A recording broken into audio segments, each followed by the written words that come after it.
ऐसे ही नारद जी हैं। अब नारद जी चले, मैंने काम को जीत लिया, मैंने क्रोध को जीत लिया, मैंने लोभ को जीत लिया, सबसे बता रहे। सुनो सुनो, अब बताएं किससे? ऐरे गहरे नथु खैरे से तो बता नहीं सकते। शंकर जी के पास चले गए। हाँ, तब नारद गबने शिव पाही, जिता काम अहमिति मन माही। शंकर जी के पास चले गए, बड़े एटीट्यूड में नारद जी। कहो भोलेनाथ कैसे हो? शंकर जी बोले, पहले तो आते थे तो बड़ा अच्छे से, इस बार तो। तब पूरी शंकर जी से काम कथा सुना दी। जब जब आते थे तो राम कथा सुनाते थे, इस बार राम कथा नहीं थी, इस बार तो काम कथा थी। काम कथा सुनो, हम समाधि लगा के बैठे थे, कामदेव आया, हमने यूं पराजित कर दिया, चुटकियों में हरा दिया उसे। और सुनो, आपको तो गुस्सा भी आया था, पर अपने राम को गुस्सा, और हमने तो इंद्र का सिंहासन भी नहीं चाहा, फक्कड़ आदमी क्या जरूरत है। शंकर जी मुस्कुरा रहे थे, राम राम, इनका तो ऑपरेशन बड़ा होगा, बीमारी बड़ी है, छोटे में काम नहीं बनेगा। शंकर जी ने हाथ जोड़े, हे नारद जी, जो बात आपने हमसे कही है, ये बात धोखे से भगवान नारायण से मत कह देना। शंभु दीन है उपदेश हित, नहीं नारदहि सुहान। भरद्वाज कौतुक सुनहु, हरि इच्छा बलवान।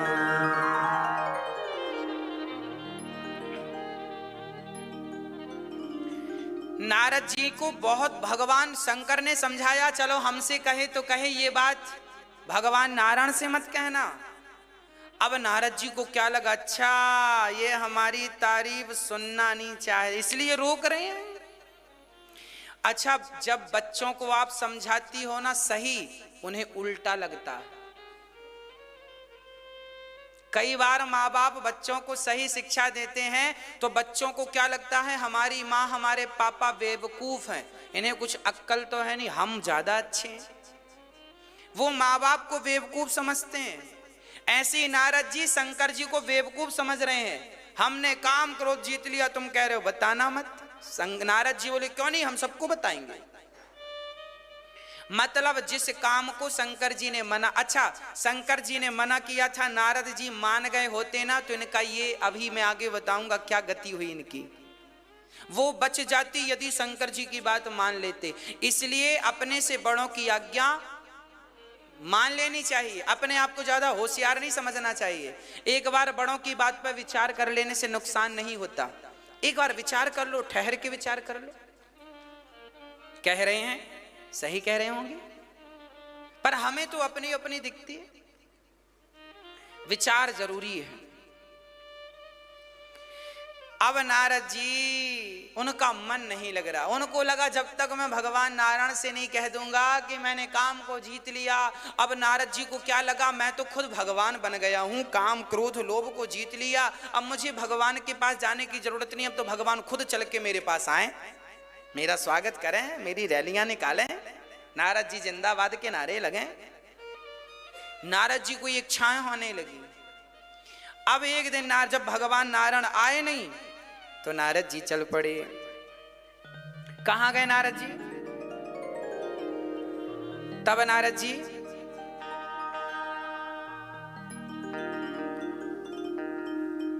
है ना, तब नारद जी कहां गए जरा सुनिएगा। अब नारद जी के साथ क्या होगा, कैसे इनका ऑपरेशन होगा, बहुत ध्यान से सुनिएगा। भगवान ने कैसा ऑपरेशन थिएटर तैयार किया, सुनिएगा, है ना।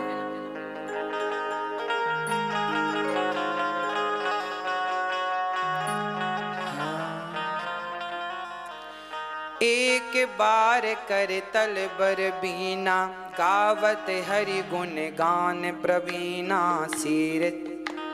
क्षीर सिंधु गवने मुनिनाथा, जहाँ बस श्रीनिवास श्रुति मात। हरस मिले उठ कृपा निकेता, बैठे आसन ऋषि समेता। बोले बिहसी चराचर राया, बहुत दिनन कीने मुनिराया। काम चरित सब नारद भासे, यद्यपि प्रथम बरज शिव राखे, अति प्रचंड रघुपति के माया, कीन मोह अस को जग जाया। हाँ, नारद जी वीणा बजाते हुए श्रीमन नारायण नारायण गाते हुए नारद जी चले। एक बार कर तल बर बीना, गावत हरि गुण गान प्रवीणा, क्षीर सिंधु गबने मुनिना था, जहाँ बस श्रीनिवास श्रुति माथा। एक बार नारद जी भगवान नारायण के पास कीर्तन करते हुए पहुंचे। कौन सा कीर्तन? अपना काम कीर्तन। मैंने काम को जीत लिया, मैंने क्रोध को जीत लिया। पहले कीर्तन करते थे श्रीमन नारायण नारायण, अब नारायण का अब सोचे हम तो खुद भगवान हैं, हम तो खुद भगवान हैं। उन्होंने अपना काम कीर्तन चालू कर दिया और नारद जी गए। जब वहां पहुंचे तो भगवान नारायण भी कम कौतुकी थोड़ी हैं, हमेशा भगवान लेटे रहा करते थे। अब की बार नारद जी आए तो भगवान खड़े हो गए और क्या कहते हैं, बहुत दिनन कीन्हे मुनि दाया। हे नारद जी, आपने बहुत दिनों के बाद हम पर दया की। अब नारद जी समझ गए, अच्छा लगता इनको भी पता चल गया है, तब हमारा सम्मान हो रहा है। और भगवान ने कभी अपनी बराबरी से नहीं बिठाया, अब की बार नारद जी को यहां बिठाया, पास में बैठो यहां। अब नारद जी समझ गए ये सिंहासन अब अपने को ही मिलने वाली है। नारद जी धीरे धीरे खिसकने लगे आसन में। बिठाया ही था कि पांव पसारना चाह रहे थे। अति प्रचंड रघुपति की माया, मम माया दुरदया। भगवान की माया सब नहीं जान सकते। भगवान ने कहा बहुत दिनों बाद आए। नारद जी समझ गए कि भगवान को पता चल गया मेरे बारे में। न पूरी कथा, प्रभु मैंने काम को जीत लिया, क्रोध को जीत लिया, सब जीत लिया मैंने, और बाद में धीरे से कह दिया आपकी कृपा से। अहंकारी लोग ऐसी बातें करते हैं। पहले पूरा महाराज जी ये सब हमारा है, सब हमने किया, बाद में जब कुछ समझ में, अच्छा अरे भगवान की कृपा से, है ना? लोग ऐसी तो करते हैं, भगवान का नाम जोड़ देते हैं बाद में, पहले नहीं जोड़ते। भगवान का नाम जुड़ जाता तो ये अहंकार ही ना आता कि ये मेरा है। आप जो अपने घर के, मकान के, दुकान के, परिवार के, पुत्र के, पुत्री के ये जो मालिक बने बैठे हो ना, यही गलत बात है। हम ये ना कहें कि ये घर मेरा है, हम ये ना कहें कि ये पुत्र मेरा है, हम ये कहें कि संपत्ति सब रघुपति के आही है नाथ, ये सब कुछ तो आपका है और हम भी आपके हैं। जब आपके हम हैं, आपका सब है, तो फिर अहंकार आएगा कहां से, ये बताओ। अहंकार तो तब आता है जब आपने सबको अपना मान लिया।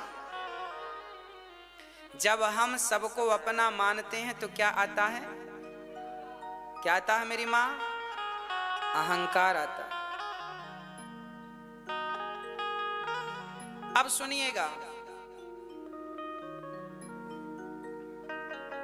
अब नारद जी पूरी बात कहते हैं। अब नारद जी यहां से चले। जब नारद जी चले ना, तो उन्होंने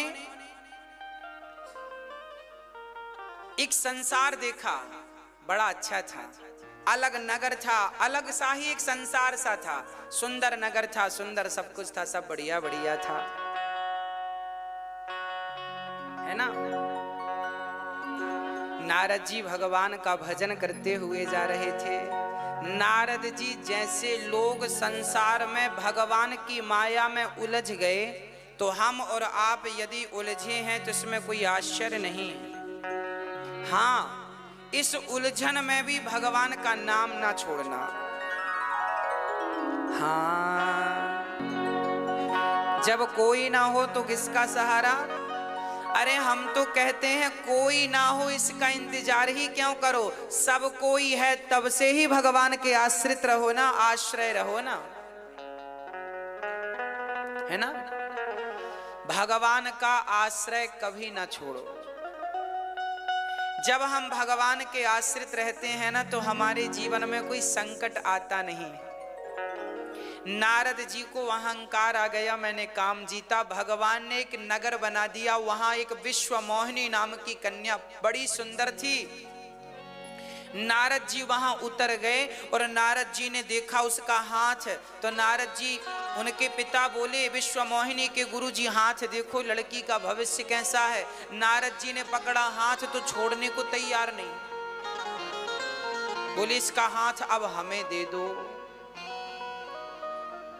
नारद जी अभी गाना गा रहे थे, हमने काम को जीत लिया, हमने काम को, और अब विश्व मोहिनी के चक्कर में पड़ गए। बोले हमें मिल जाए तो हम विवाह कर लें, हमारे भी घर गृहस्थी हो, बच्चे हों। सपना देखने लगे इससे शादी होगी, फिर हमारे भी बच्चे होंगे, हम गोद में खिलाएंगे। तुरंत भगवान नारायण के पास फिर रिवर्स गियर लगा के गए। अभी वहीं से आए थे ये कह के हमने काम को जीत लिया, और अब भगवान से जाकर कहते हैं प्रभु आपन रूप देहु प्रभु मोही, आप अपना रूप दे दो।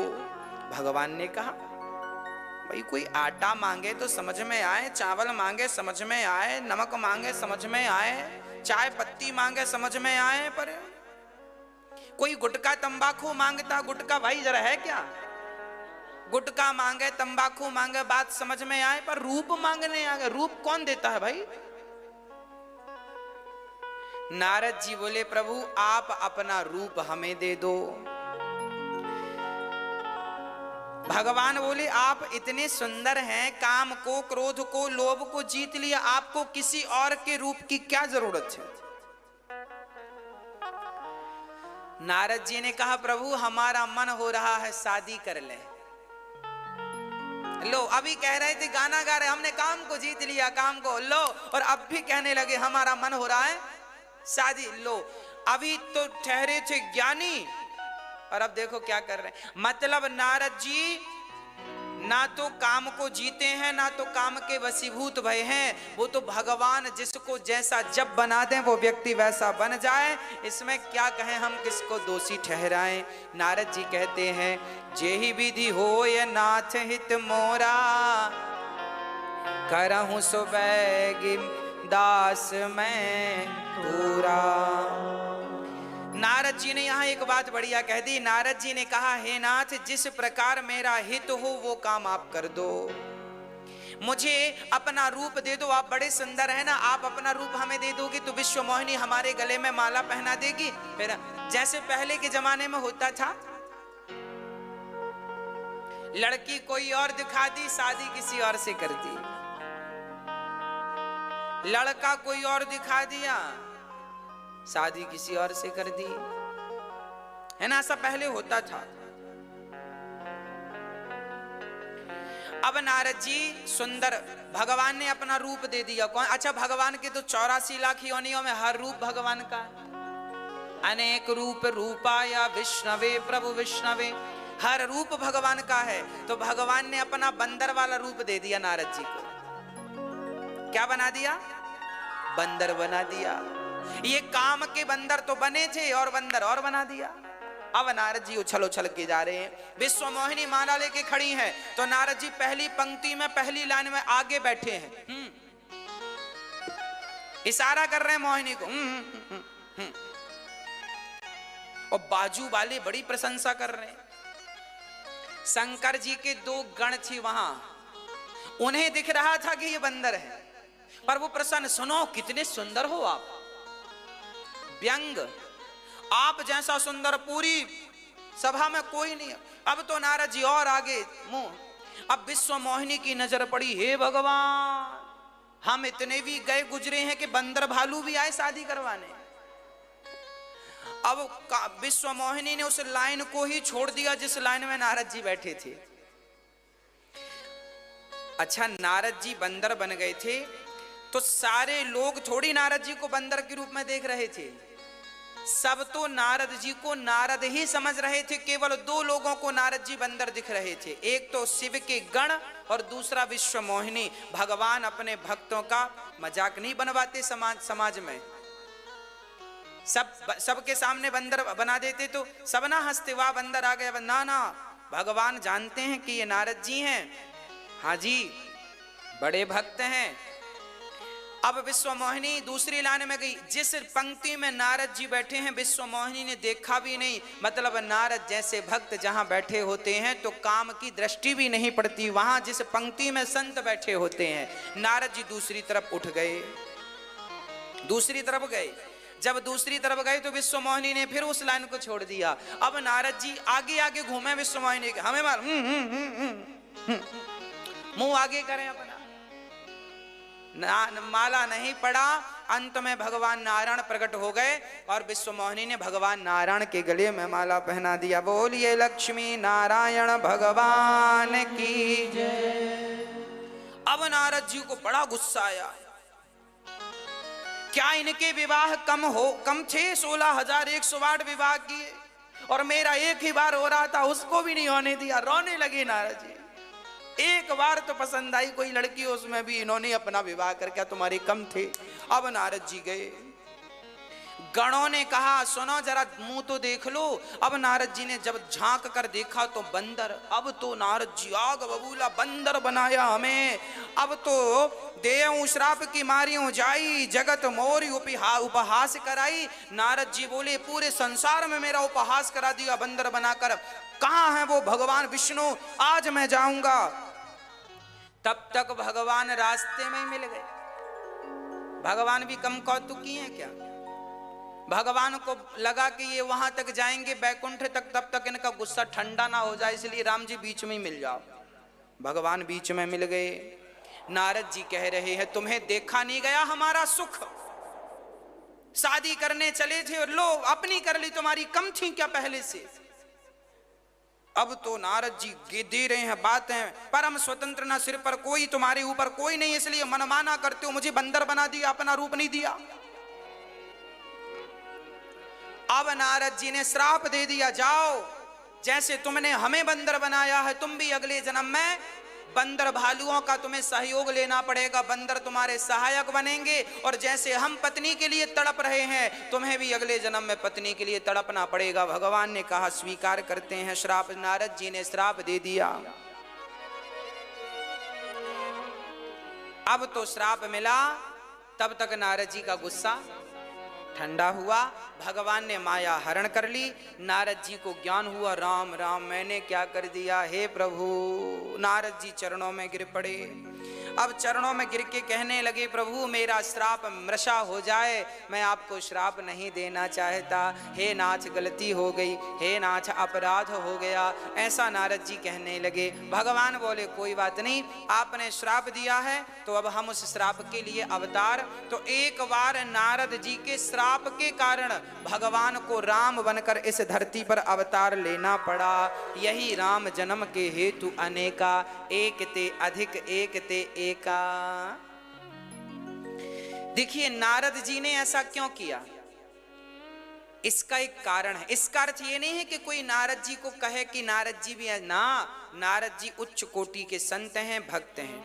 देखो कई बार, एक बार ना माँ उल्टा चल रही थी पीछे की तरफ और अपने बच्चे को चला रही थी, चलाना सिखा रही थी, आजा आजा आजा आजा, पीछे चलती जाए बेटा, आगे आगे आता जाए। किसी ने कहा क्यों माँ तुम उल्टा चल रही हो, तुमसे सीधा चलना नहीं आता क्या? माँ ने कहा हम उल्टा इसलिए चल रहे हैं ताकि हमारा बेटा सीधा चलना सीख जाए। उसी प्रकार आज नारद जी ने उल्टा चल के दिखा दिया कि सुनो दुनिया वालों, ये काम क्रोध का अहंकार हमें नहीं छोड़ा तो आपको अहंकार आएगा तो आपकी क्या दशा होगी। इसलिए नारद जी ने ये करके दिखाया कि मैं भगवान का भक्त हूं, यदि मुझे अहंकार आया है तो मुझे भी सजा मिली है, तो आपको अहंकार आएगा तो कितनी सजा मिलेगी। इसलिए सपने में भी अहंकार मत कीजिएगा।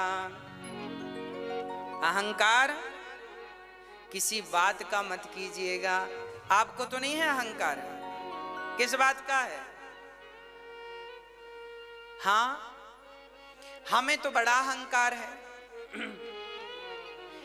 हमें तो इस बात का अहंकार है कि भगवान ने हमें 100 माताओं की 500 माताओं की सेवा करने का हमें अवसर दिया है। ये अहंकार है हमें कि ईश्वर ने हमें ही चुना है इन माओं की सेवा के लिए, है ना। आपको भी अहंकार होना चाहिए। आपकी एक माँ है ना, हमारी तो हजारों माएँ हैं और हमें आगे चल के हजारों माओं की सेवा करनी है। हमारी हजारों माएँ हैं और हम सेवा करते हैं, आपकी एक माँ है तो आपको भी अहंकार होना चाहिए कि विधाता ने आपको एक माँ दी है सेवा करने के लिए। जितना लूट सको तो उसका आशीर्वाद लूट लो, दुआएं लूट लो, फिर कल को मिलने वाली। इसलिए मुझे अहंकार है। अहंकार गलत जगह नहीं होना चाहिए। गलत अहंकार, मैं ऐसा हूं, मैं वैसा हूं, ये अहंकार नहीं होना चाहिए। हनुमान जी को भी अहंकार था, राम दूत मैं मातु जानकी, मैं राम का दूत हूं, मैं राम का सेवक हूं, ये हनुमान जी को अहंकार था। बस आपको भी अहंकार आ जाए कि मैं अपनी माँ का पुत्र हूं और मुझे ईश्वर ने सेवा के लिए नियुक्त किया है। मैं एक अच्छा व्यक्ति बनकर समाज की सेवा करूं, है ना मैया जी। इसलिए कहता हूं, राम जी से आप यही शिक्षा लो। राम की कितनी माताएं थी? 3 4 थी। हाँ, वाल्मीकि रामायण के हिसाब से तो 700 माताएं थी। दशरथ जी की 3 पत्नियां तो प्रधान थी, कौशल्या, कैकेयी और सुमित्रा। इनके अतिरिक्त भी दशरथ जी की और पत्नियां थी। ये 3 प्रधान पत्नियां थी। बाकी पहले राजा महाराजा बहुत सारी पत्नियां रखते थे। उस परंपरा को राम ने तोड़ दिया। राम ने एक पत्नी रखे, है ना। तो कहने का भाव यह है, राम जी की बहुत सारी माताएं थीं।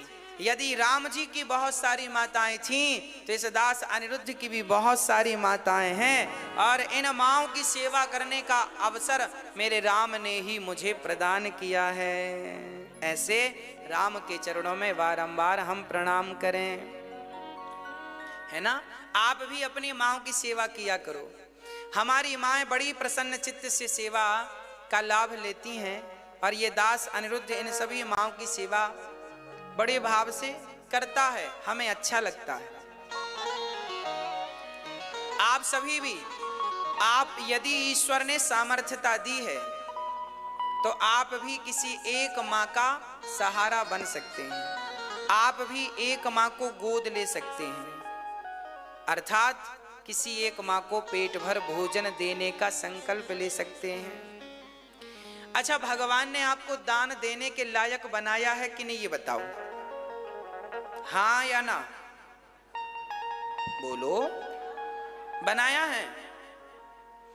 यदि बनाया है तो दान देना वहां चाहिए जहां आपके दान की जरूरत है।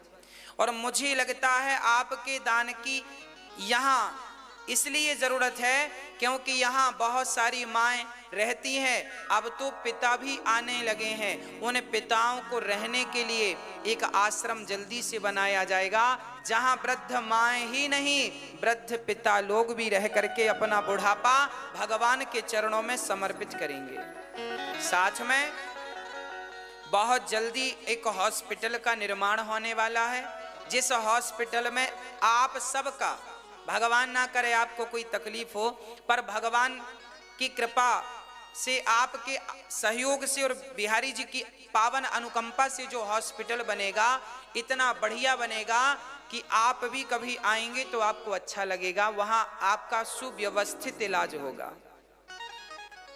आपको कोई तकलीफ नहीं होगी, अच्छे से अच्छा इलाज फ्री में होगा। जो इलाज प्राइवेट अस्पताल 1 लाख रुपए लेकर 5 लाख रुपए लेकर करते हैं, वो इलाज वहां फ्री में होगा। और फ्री में निःशुल्क क्यों होगा? क्योंकि मुझे आपका बल है, मुझे पता है कि आप लोग सहयोग देना, दान देना नहीं बंद करेंगे। आप दान देना चालू रखते हैं तब तो ये सेवाएं चलती हैं। आपने दान देना छोड़ दिया, ये सेवाएं उसी दिन बंद हो जाएंगी जिस दिन आपने दान देना छोड़ दिया। आपके घर में यदि 4 सदस्य हैं तो आप ये समझा करो कि 5वां सदस्य आपका वृंदावन में गौरी गोपाल वृद्धाश्रम में आपकी माँ है। आपकी माँ भले आपके घर में है, पर भाव ये समस्त भारतवासियों को रखना है कि आपकी एक माँ वृंदावन में भी है, जिसको आपकी रोटी की, आपके सहारे की जरूरत है। यहाँ हॉस्पिटल बनेगा, समस्त भारतवासियों का इलाज होगा और अच्छे से अच्छा इलाज होगा, बड़ा हॉस्पिटल होगा। आपसे प्रार्थना है कि आप इस हॉस्पिटल के निर्माण में भूमि हमने देखी है, जगह देखी है, आप भूमि दान कर सकते हैं। 1 गज, 5 गज, 10 गज सामर्थ्यता के अनुसार। और किसी एक माँ को मात्र 21,000 रुपए देकर आप किसी एक माँ को जीवन भर के लिए गोद ले सकते हैं। आप माँ के भोजन की, रहने की व्यवस्थाओं के लिए अपने हाथ बढ़ा सकते हैं। यहाँ पर रोज अन्न क्षेत्र चलता है। किसी एक वृद्ध पिता को भी आप गोद ले सकते हैं, माँ बाप की सेवा कर सकते हैं। ये दास अपने हाथ से सेवा करता है और यहाँ पर नित्य अन्न क्षेत्र चलता है। हजारों लोग अपना भोजन प्रसादी यहाँ से लेकर प्रसाद पाते हैं। आप भोजन देखिएगा यहाँ कैसे बनता है। आप रोटियां खाकर देखिएगा, दाल सब्जी चावल खाकर देखिएगा, अच्छे से अच्छा भोजन बनाने का प्रयास रहता है। आज सभी भक्तों को यहाँ पर अन्न क्षेत्र में गाजर का हलवा, रोटी, पूड़ी, साथ में सब्जी, दाल और चावल का प्रसाद वितरण किया गया। लगभग 2000 लोग प्रसाद रोज पाते हैं। सोचिए, आपके इतने से दान से 2000 लोगों का पेट रोज भरता है। आपकी एक रोटी तो कम से कम किसी के मुंह में जाती ही होगी। इसलिए आपसे प्रार्थना है, ईश्वर ने जिस प्रकार की योग्यता दी है, उस आप किसी एक दिन भंडारा अपनी तरफ से करवा लो। आप किसी एक माँ के सहारा बन जाओ। आप सभी ये समझो कि आपका ही एक कार्य वृंदावन में चल रहा है और ये आपका है, आपके लिए है, कल आपके ही काम आने वाला है। हॉस्पिटल किसके काम आएगा? आपके ही तो काम आएगा। आप जैसे जरूरतमंदों के ही तो काम आएगा। इसलिए आपका सहयोग आपकी सेवा के लिए है। आपका सहयोग किसी भूखे की रोटी के लिए है। आपका सहयोग किसी माँ की खुशी के लिए है। इसलिए मुझे लगता है कि दान देना इन माँओं के लिए, इन पिताओं के लिए, इस हॉस्पिटल के लिए, तभी आपका धन पवित्र होगा। साथ में यहाँ पर गौ माता की सेवा भी होती है। आप एक गाय का भी सहारा बन सकते हैं। साथ में हमने 1 करोड़ वृक्ष लगाने का संकल्प लिया है। अपनी जिंदगी में जब तक 1 करोड़ वृक्ष पूरे नहीं लगाते, तब तक और 1 करोड़ का संकल्प अभी नहीं लेंगे। अभी 1 करोड़ वृक्ष लगाने का संकल्प लेते हैं। बहुत जल्दी आपका हम आवाहन करेंगे और आप और हम मिलकर वृक्ष लगाएंगे, है ना। आप एक वृक्ष के लिए अपना योगदान पहुंचा सकते। अर्थात आपका जो दान है, आपका जो सहयोग है, यहाँ केवल सेवा में लगता है। और निवेदन मेरा है कि आप यहाँ आकर अपने नेत्रों से देखो कि यहाँ माँ की किस प्रकार की सेवा होती है, किस प्रकार क्या चल रहा है। आप अपने नेत्रों से देखेंगे तो आपको ज्यादा संतुष्टि होगी। कुछ भक्तों ने अपने सहयोग के हाथ अन्न, गोस्वामी तुलसीदास जी ने उस जमाने में रामचरितमानस की रचना की थी जिस जमाने में हिंदी लगभग लुप्त हो रही थी। यदि गोस्वामी तुलसीदास जी ने रामचरितमानस ना लिखी होती तो आज आप और हम हिंदी ना बोल रहे होते। हिंदी को जीवंत किया है तो गोस्वामी तुलसीदास जी ने किया है। उस जमाने में गोस्वामी तुलसीदास जी जिस जमाने में थे, उस जमाने में भाषा लुप्त हो रही थी। हिंदी भाषा लुप्त की ओर थी। तब रामचरितमानस जैसा महाग्रंथ जब आया तो सबने हिंदी इसे समझने के लिए सीखी, क्योंकि हिंदी सीखेंगे तो रामचरितमानस समझ में आएगी, क्योंकि उस जमाने में ये अन्य भाषाओं में उपलब्ध थी नहीं, इसलिए लोगों को हिंदी सीखनी पड़ी। और अवधि हिंदी आप और हम इस दिव्य ग्रंथ को सुनते हैं। इस ग्रंथ में वह लिखा है उस जमाने में जो आज प्रत्यक्ष हो रहा है। हमारे जो ऋषि मुनि थे ना, भविष्य दृष्टा थे, कल क्या होने वाला है इन्हें बोध था।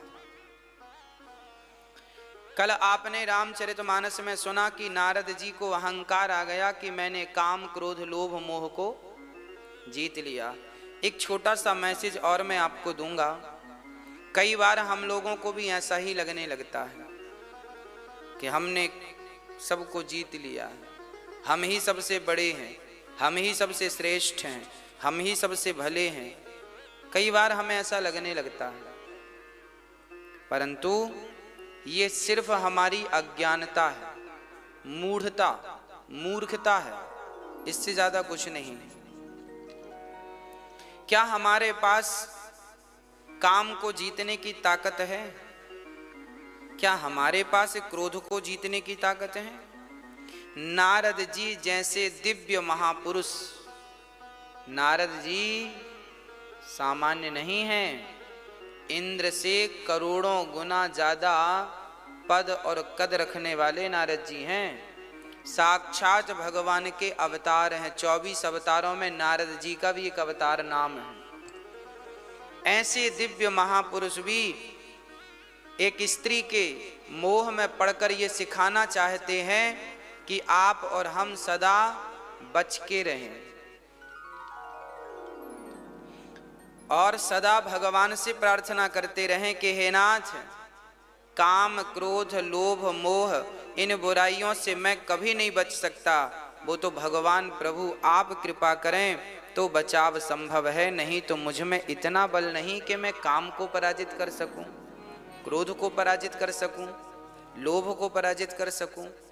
कितना भी गंभीर व्यक्ति हो, कभी ना कभी उसे क्रोध आ ही जाता है ना?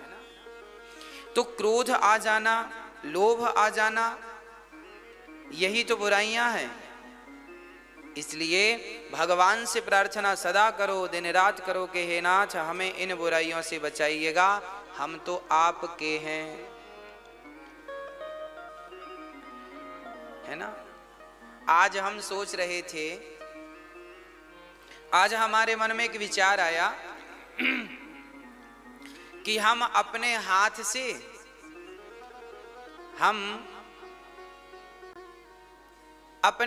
से अपने पांव पकड़ लें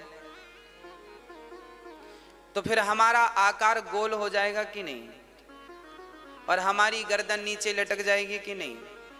हम कैसे हो जाएंगे बताओ? जब आप और हम अपने पांव पकड़ के और ऐसे लटक जाएंगे तो हम किस आकार के होंगे? बोलो। गोल। और कुछ दिमाग लगाओ और बताओ, बोलो। हम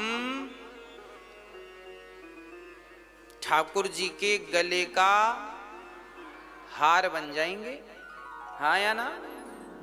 बन जाएंगे कि नहीं?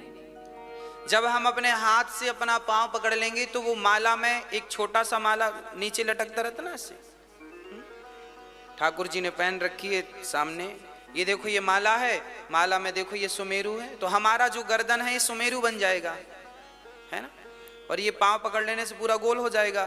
तो फिर हम क्या करें? अरे हम हीरे मोती की माला क्यों चढ़ाएं? अपने आप को माला बना के ठाकुर जी के चरणों में चढ़ा दो ना, अपने आप को माला बना के। इसी को कहते हैं समर्पण। आज हमारे दिमाग में ये बात आई, आज हमने सोचा कि भगवान के चरण गले में हम स्वयं हार बन के चढ़ जाएं, उनके चरणों में चढ़ जाएं। क्या माला चढ़ाते हो पुष्पों की? अपने आप को माला के आकार का, ईश्वर ने तुम्हें माला के आकार का बनाया है, गोल हो जाओ तो चढ़ जाओ ठाकुर जी के चरणों में। भगवान को वस्तुएं ना चढ़ाओ, भगवान को अपने आप को चढ़ाने का प्रयास करो, समर्पण करने का प्रयास करो। जब तक हम समर्पण की भावना लेकर नहीं चलेंगे तब तक हमारी भक्ति सफल नहीं होगी। कितनी भी भक्ति हम कर लें, पर जब तक समर्पण का भाव नहीं आएगा तब तक गति नहीं है। समर्पण क्या है? समर्पण का अर्थ होता है मैं भगवान का हो गया, अब तो मैं अपना रहा नहीं, तो फिर मैं भोजन करूंगा, तो फिर भोजन कौन करेगा? फिर मैं नहीं करूंगा, फिर भोजन भगवान करेंगे। समर्पण यह है कि जैसे स्त्री श्रृंगार करती है तो किसके लिए? हाँ, पति के लिए। जैसे एक स्त्री श्रृंगार करती है तो सिर्फ अपने पति के लिए, उसी प्रकार जब भक्त भोजन करता है तो वो अपना पेट भरने के लिए नहीं, प्रभु आप मेरे भीतर बैठे हो ना, तो आप भूखे होंगे तो आपका पेट भर जाए, इसलिए हम भोजन करते हैं। इस भाव से हमें भोजन करना चाहिए। श्रृंगार भगवान के लिए हो, भोजन। स्नान हम इसलिए ना करें कि हमें नहाने का मन हो रहा हम नहाए, ना ना ना। स्नान इसलिए करना चाहिए क्योंकि हमारे भीतर भगवान बैठे हैं और अब उनको हम स्नान कराएं। तो चलो हम स्नान कर लेंगे। तो ठाकुर जी स्नान, जैसे गर्भवती माँ खाती है तो बच्चे का पेट अपने आप भर जाता है ना, उसी प्रकार आप खाएं तो भगवान का पेट भर जाए। इस भाव से जीवन जियो कि भगवान हमारे भीतर विद्यमान हैं और हम जो भी कर रहे हैं उनकी सेवा कर रहे हैं। भोजन करो तो इस भाव से हमारे ठाकुर जी खा रहे हैं, पानी पियो इस भाव से हमारे भगवान पानी पी रहे, श्रृंगार करो इस भाव से ये श्रृंगार हमारे भगवान जी का है, हमारा कुछ नहीं। हम तो राम जी के हैं और राम जी हमारे हैं। अब सौंप दिया इस जीवन का सब भार तुम्हारे हाथों में है, जीत तुम्हारे हाथों में और